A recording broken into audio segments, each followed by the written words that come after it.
The letter arrived on a damp Tuesday morning, its envelope thick and cream-colored, sealed with a pressed emblem Amelia didn't recognize. Her new life in Seattle had just begun to feel normal again. No haunted halls. No mirrors whispering forgotten names. She almost threw the letter out, thinking it another residual from Blackstone's past. But something about the handwriting stopped her. Inside was a formal summons. A solicitor from Delmar, Oregon, was requesting her presence to settle the affairs of a distant great-aunt she'd never met, Margaret Renshaw. There was no mention of an inheritance, just a cryptic note scribbled in blue ink on the bottom. There are things in Delmar you need to see before they see you. Amelia folded the letter 3 times before slipping it back into the envelope. She stared at it on the counter for 2 days before calling the number.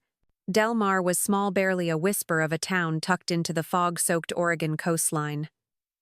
The drive-in was lined with trees bent from decades of wind, their gnarled limbs dripping with moss. The sea was visible in flashes, gray and endless. Amelia arrived just before sundown, her breath catching when she pulled up in front of the Renshaw estate. It wasn't as massive as Blackstone, but it carried the same air of restraint, shutters half-closed, ivy creeping up stone columns, and a porch swing that moved slightly in the breeze, though the wind had died. Waiting for her was a man in a pale gray suit. "Miss Quinn? I'm Ellis Avery, executor of the estate. I appreciate your punctuality." Amelia stepped from the car. "I didn't know I had any living relatives left." Few did. Margaret Renshaw lived privately. "But she left instructions for you specifically." "Why me?" He didn't smile. "Perhaps you remind the house of someone." Inside, the house was dim, scented with cedar and dust. The furniture looked like it hadn't been moved in years. But on the fireplace, mantel were fresh lilies, newly arranged. Amelia's fingers brushed the photograph above it. A black and white portrait of a woman in a long dress, standing on a cliff. Her face was turned slightly just enough that Amelia couldn't see her expression. "That's Margaret," Ellis said, "taken in 1942.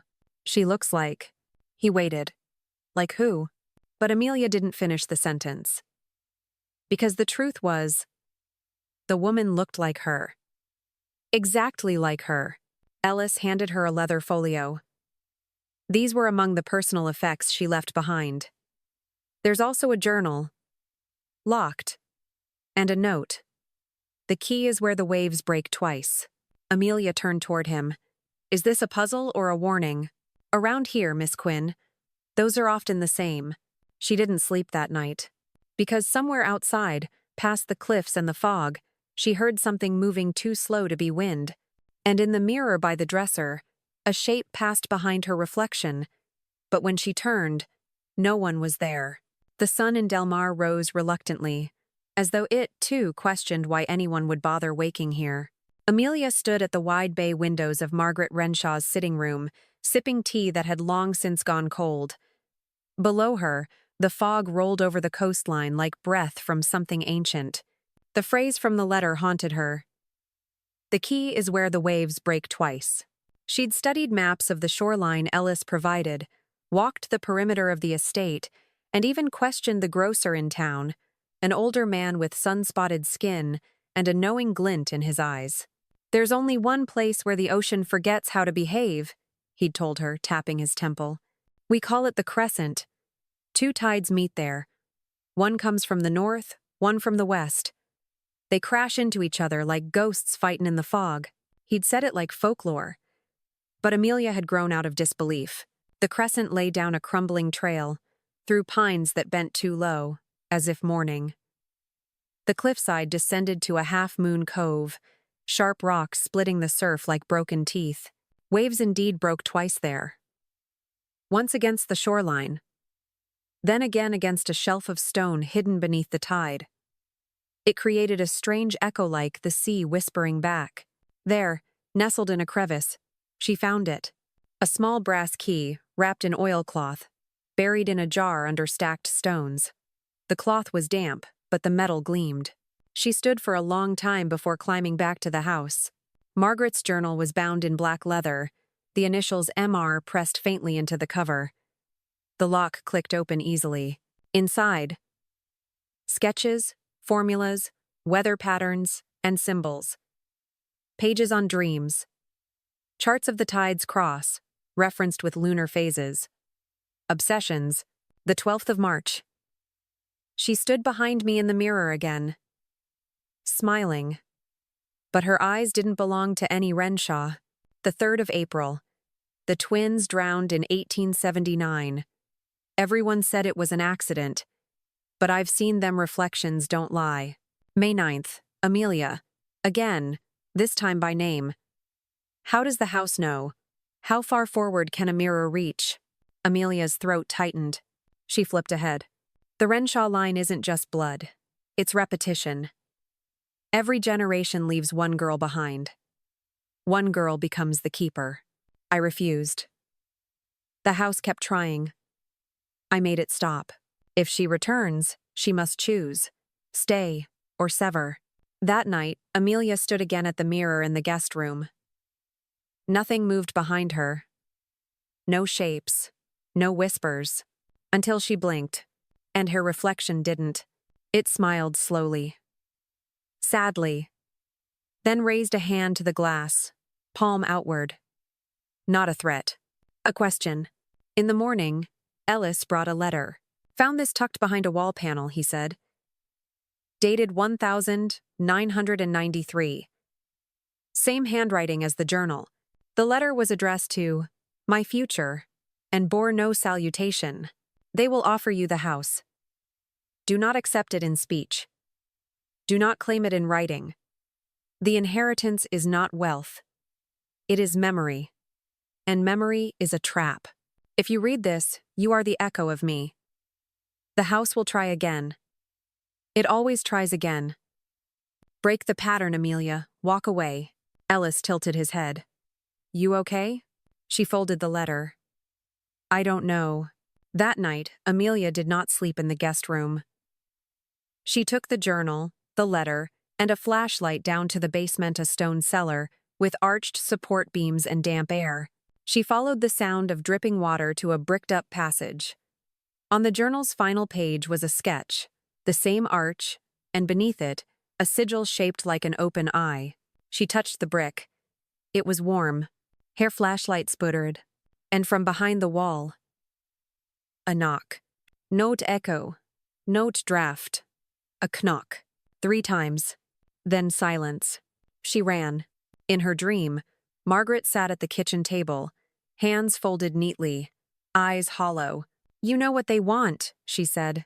Amelia sat across from her. No one wants me. They want a replacement. Margaret nodded. Then don't give them one. Can I leave? Margaret's smile was bitter. Only if you don't look back. Amelia woke to fog pressing hard against the window. Her reflection was waiting. But this time, it looked afraid. Amelia didn't leave the house the next day. She watched the tide crawl up the rocks from the second-story window, gripping the old brass key like it was a lifeline. Something behind the wall in the cellar had knocked. She hadn't imagined it, she'd felt the vibration through the stone. She opened Margaret's journal again. Somewhere inside, there had to be more, something she'd missed. And she found it. Folded between the last pages was a weathered slip of paper. On it, a list of names. Isabel Renshaw, 1846 to 1879. Clara Renshaw, 1846 to 1879. Evelyn Renshaw, 1902 to 1920. Lillian Renshaw, 1921 to 1939. Margaret Renshaw, 1918, 1993. And at the bottom, written in a different hand, Amelia Quinn, 1993. She stared at it. Her name, her birthday, a question mark. Margaret must have written it before her death. But how had she known? She nearly dropped the page when the phone rang. Ellis's voice crackled on the line. You should come to town. The pastor here, he has something for you. Margaret left it with him decades ago. Why him? She said he was the only one the house wouldn't lie to. St. Brigid's Church sat at the edge of Del Mar, weather-beaten but proud.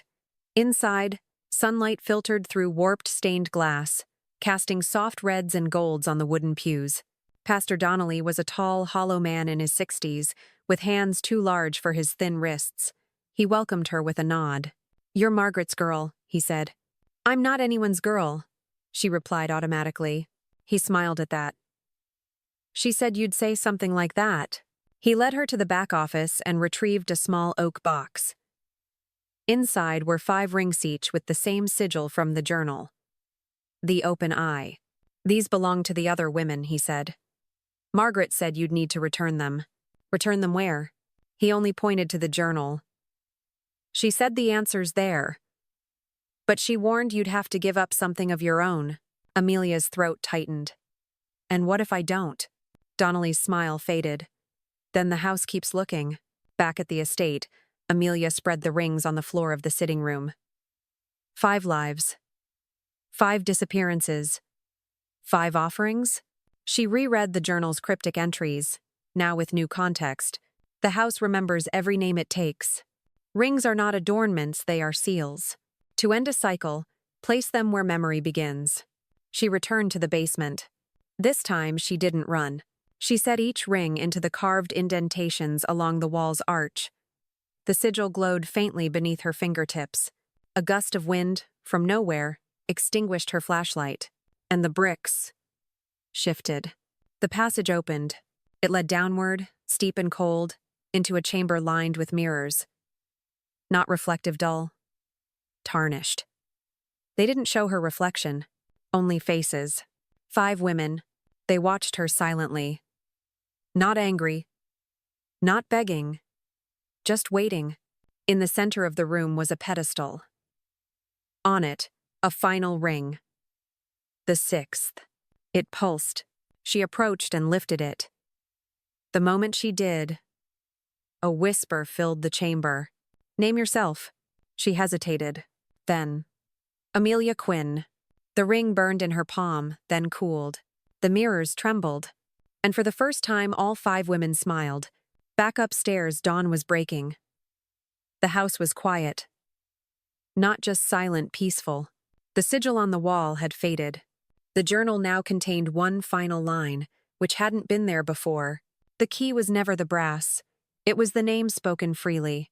Amelia sat in the study, exhausted, but lighter. The inheritance had been a pattern, a curse of repetition, and she had ended it not by running, but by stepping forward. She slipped the 6th ring onto her finger, and for the first time since arriving in Del Mar, she felt like herself.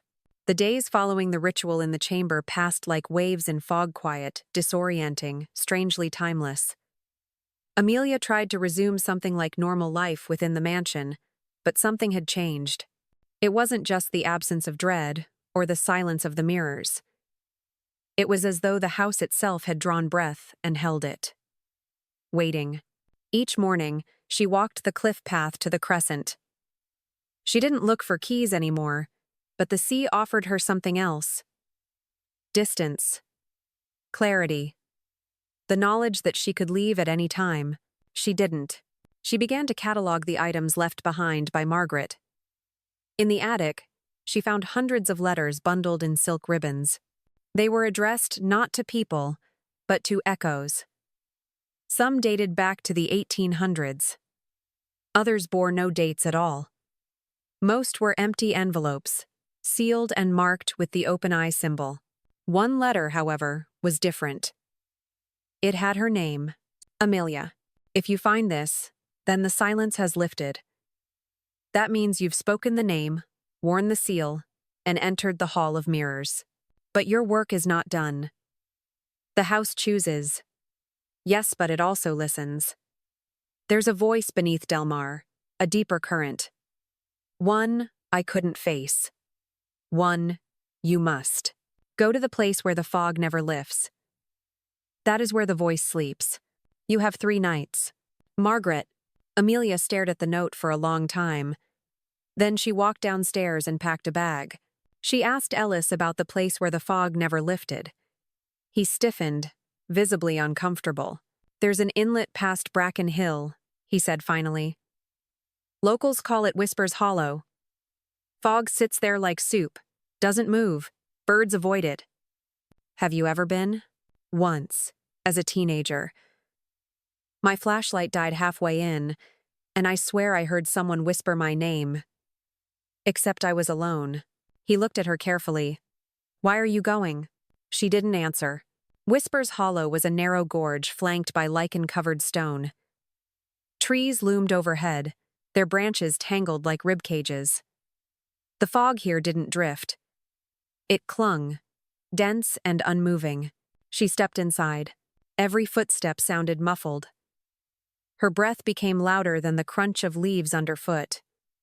The flashlight beam barely reached 5 feet ahead. After an hour of walking, she came to a circle of stone pillars ancient, cracked, yet perfectly arranged. In the center was a shallow basin filled with stagnant water. Carved around its edge were the words, "Speak and be known." Amelia knelt. "My name is Amelia Quinn." "Nothing." She tried again. "I carry the 6th seal." The water rippled, then cleared. Inside it, she saw her reflection, but behind it, shapes moved. Not the 5 women this time. A crowd. Dozens. Hundreds. All watching. "What do you seek?" said a voice, low and layered, like many voices stacked atop each other. She swallowed. "To end it. To stop the pattern." "What will you give?" "I don't know." "Then you are not ready." The reflection vanished. The basin went dark. Amelia stood quickly, her breath clouded in the cold air. Then something moved behind the pillars. A figure. Female. Pale. Walking slowly. Amelia raised the flashlight. It was her, but older. Eyes lined with grief. Mouth tight. She wore the same coat Amelia had on. Same boots. Same scar on the left hand from the fall in the crescent. "Future." The woman reached out and touched her cheek. "You break the cycle by remembering who you were," she whispered. "But to end it, you must give it a name." Then she faded into the fog. Amelia returned to the house. That night, she sat in front of the fireplace, surrounded by the 5 rings, the journal, and Margaret's final note. She understood now. The curse wasn't just inheritance. It wasn't the house. It was the forgetting. The burying of every woman who came before. She went to the study, pulled out parchment, and began to write. Isabel and Clara, Evelyn, Lillian, Margaret, Amelia. We remember you. And, on. You are not echoes, you are names. And I will not forget.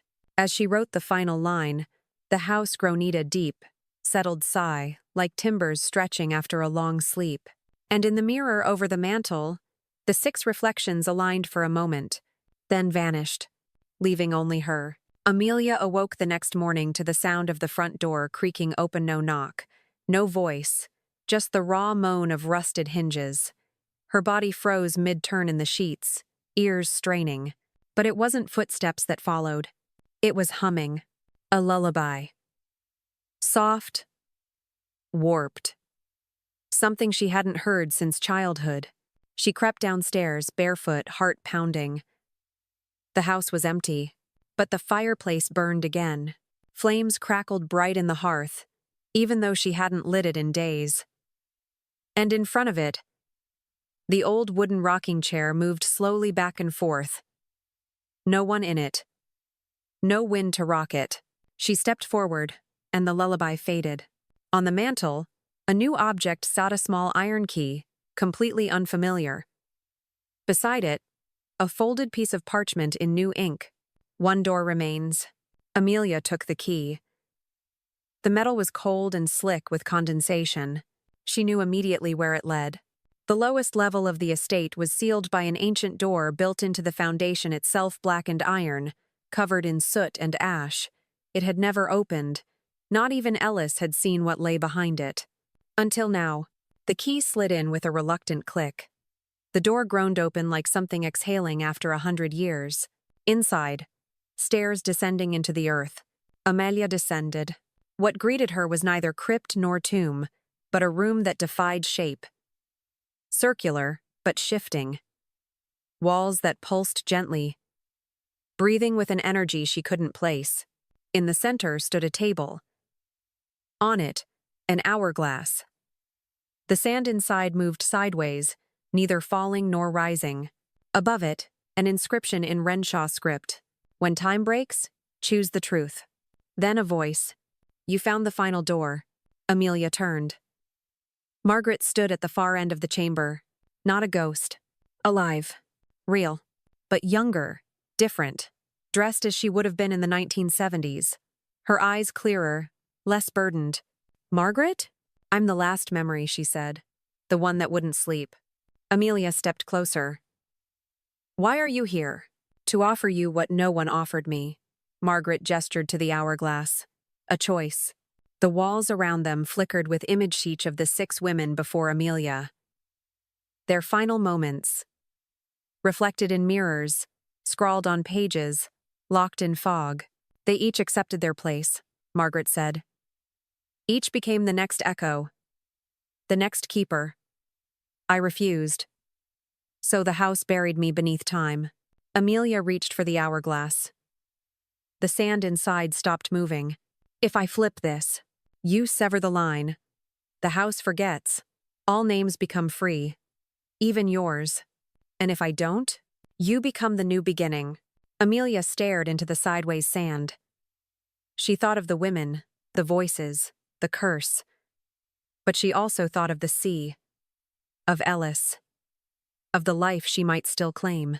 What happens to you? She asked. Margaret smiled. I sleep. Finally. Amelia gripped the hourglass.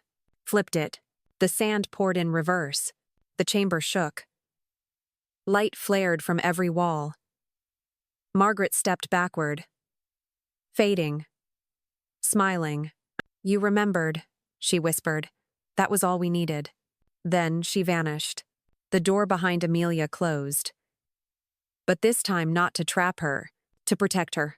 She awoke in her bed. Sunlight streamed through the curtains. The fireplace was dark. The rocking chair still. And for the first time since she arrived at Del Mar, the mirrors were just mirrors. Spring came late to Del Mar. Sea fog still curled over the cliffs like lazy smoke, but the chill had softened. Amelia stood on the porch of the estate, now less a relic than a monumenta silent witness to what had been set free. The hourglass, the chamber. Margaret they felt far away now. Dreamlike. But something remained with her. Not fear. Not even grief. Just quiet. She spent her mornings walking through the orchard that had grown wild for decades. With a pair of gloves and old shears, she cleared deadwood, pruned overgrown branches, and, with every cut, felt the house grow lighter. One afternoon, Ellis came. He didn't knock, just stood at the edge of the porch, unsure whether to approach. I heard, he said. From Donnelly. Something's changed. Amelia nodded. Everything. He stepped closer. And you? I'm still here, she said. For now. He offered a small, crooked smile. You planning to stay?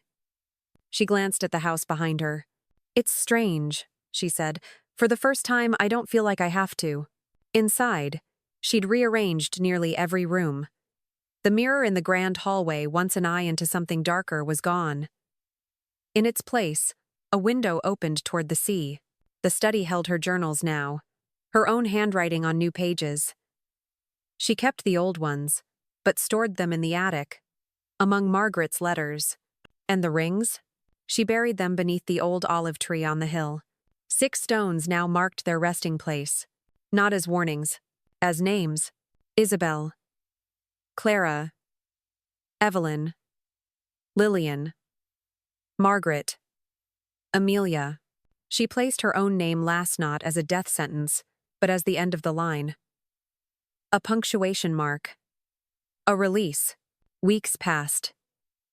The town changed, subtly. Tourists returned. The church choir began rehearsals again. Children laughed on the green. Delmare breathed anew. Amelia found herself smiling more. She went to the market. Had coffee with Ellis. Repaired a broken fence at the edge of the garden. One evening, she caught herself humming a tune she didn't recognize. But that felt older than she was. She didn't stop. Then one morning, a letter arrived. No return address. No stamp. Inside was a single sentence, written in the Renshaw script. If the house sleeps, who wakes it? Amelia stared at the words. Her pulse quickened, but only slightly. She took the note, walked outside, and held it above the garden's stone basin. Set it on fire. The ash curled skyward. She whispered, "No one." In the end, the house hadn't been haunted by ghosts. It had been haunted by forgetting, by voices denied rest, by names denied memory. And Amelia had given them back. Delmar no longer whispered. The house no longer watched, but it waited. Patiently. Not as a predator, but as a memory. One day, it might be a home again. For someone new, but not for Amelia. She walked away with her head high, her steps light, her legacy no longer a burden, but a story. And stories? Stories live forever. 6 months later, Delmar sat in the hazy light of early autumn. The tides had grown calmer, the winds less urgent. The Northwood estate stood quiet, but not abandoned. Not anymore. Inside the study, a new figure moved among the Shelvesa young woman with ink-stained fingers and dark-rimmed glasses. Her name was Marianne Bell, a distant cousin of Amelia's, barely 30 but drawn to Delmare by a letter with no signature, just a return address and a phrase. There is a story waiting for its final chapter. If you can listen, you may be the one to write it. She hadn't expected much. Maybe some family drama, maybe a legacy claim. But the house, this strange, fog-shrouded place, had spoken to her in ways nothing else ever had. The moment she walked in, she'd felt it. Not a haunting, a calling. The olive tree on the hill still stood. She passed it one morning on her walk and noticed the 6 stones set in a quiet circle. Someone had carved each name deeper. A flower rested on one of them. Fresh. Marianne picked up her notebook and began to write. The house, though sleeping, had stirred when she arrived, not with dread, but with memory. In a drawer in the desk, she found a sealed envelope addressed to The Next. Inside, this place does not need a keeper. It needs a witness. Tell our story not for fear, not for power, but because remembering is the only thing that breaks the chain. The past is not your prison. It is your proof. Let the house rest, and let yourself live. It was signed simply, A. Marianne smiled. She lit a candle, opened the windows, and wrote the first line. Once a house held silence like a secret. Outside, Delmare exhaled. The tide turned. The story continued.